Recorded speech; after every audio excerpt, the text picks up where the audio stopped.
Hello everybody and welcome to this video. In this one we are going to be resetting the service light on a Renault Captur.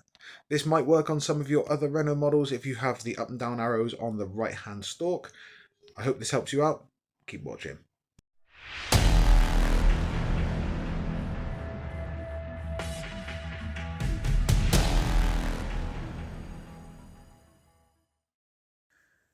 So how to reset a service light on a Renault Captur. First of all, we turn the ignition on.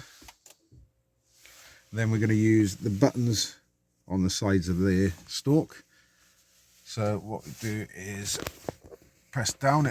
Yours might come up with a service light warning, but this one has just been redone. So press down until you go to the service intervals. Then you press and hold the down arrow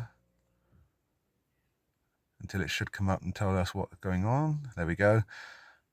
Then you've got service, which is to do with the inspection service. To reset that, you press and hold down. And you should see it start flashing. And then it will reset. This one won't actually change because I've just reset it. Then if you've done an oil change, you can ignore that one and go down. You've got oil change 1, the same sort of procedure. Press and hold down.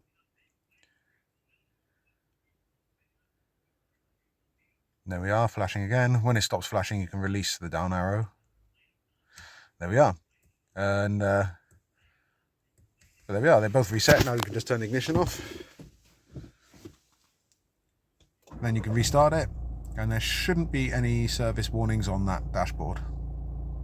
So there we are. I hope that's helped some of you out. If it has, then let us know by hitting a like and subscribe below this video. It really helps me out and the channel, and we really appreciate it. And I will catch you in the next video.